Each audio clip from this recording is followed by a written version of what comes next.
चीन जो है उनके पूर्वज महात्मा बुद्ध के अनुयायी थे।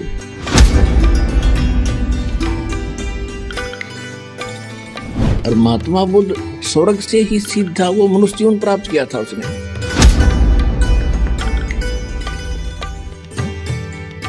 वो महात्मा बुद्ध भी तो उसी भगवान का बालक था। उसकी जान बचा दी ना, मरा उस वहां पर मर जाता, खत्म हो जाना था हठ योग से।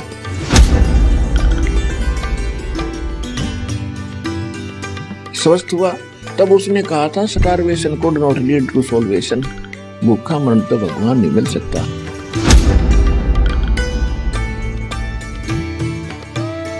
मनुष्य जीवन का कल्याण कैसे होगा, ये समाधान उनके पास नहीं था।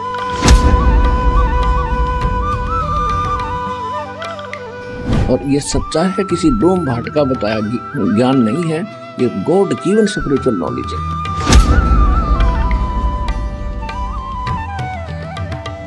चीन जो है उनके पूर्वज महात्मा बुद्ध के अनुयायी थे। और महात्मा बुद्ध बहुत अच्छी आत्मा का व्यक्ति था, प्राणी था। स्वर्ग से ही सीधा वो मनुष्य जीवन प्राप्त किया था उसने।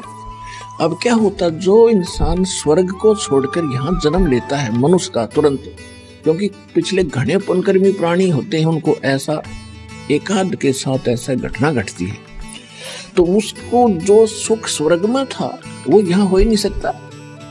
राजा भी बन गया लेकिन आत्मा में शांति नहीं, तो राज भी त्याग दिया उसने और फिर जंगल में जाकर तपस्या करने लग गया। गया के अंदर एक वट वृक्ष के नीचे हठ योग करके बैठ गया।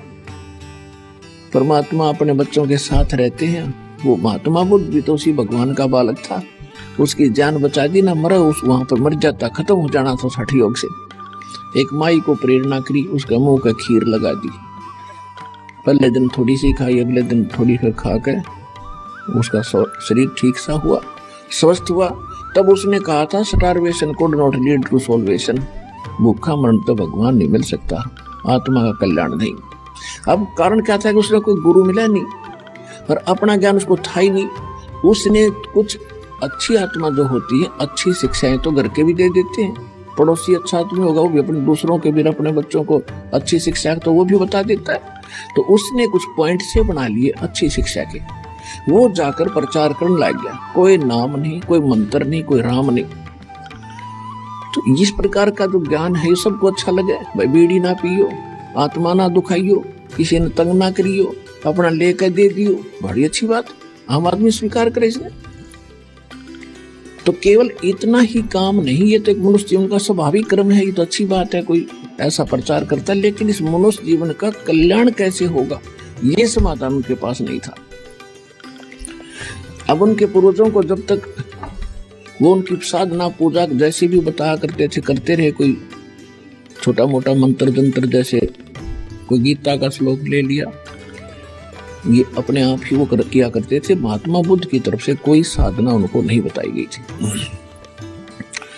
तो इस प्रकार से हम वो पूरे नास्तिक हो गए, रूस नास्तिक हो गया। अरब नंबर भारत का था, जहाँ भगवान के बच्चों का विशेष गढ़ है, जहाँ विशेष आत्मा प्यारी परमात्मा की शुभ कर्मी संस्कारी पहले से इस क्षेत्र में रहे हैं। वैसे हमारा किसी ये देश तो हमने आप बना लिए। पहले भारत कितना बड़ा था, पूर्वी पश्चिमी पाकिस्तान, अफगानिस्तान, बलूचिस्तान और तुर्की तक, इराक, ईरान तक, गजनीव तक, ये सारा भारत था। अब हमने यह सीमा खींच ली, हमारा यू भारत हो गया। नहीं, पूरी पृथ्वी परमात्मा की है, पूरी पृथ्वी पर परमात्मा के बच्चे हैं।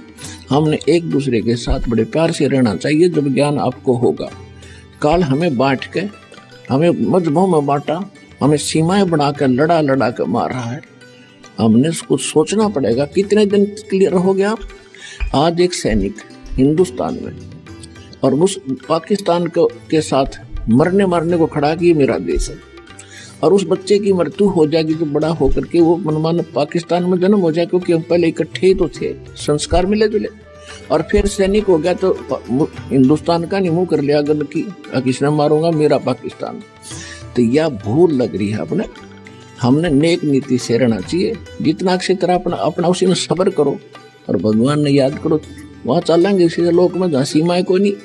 किसी चीज का अभाव नहीं, तो इस ज्ञान से बहुत सारा मिलेगा आपको।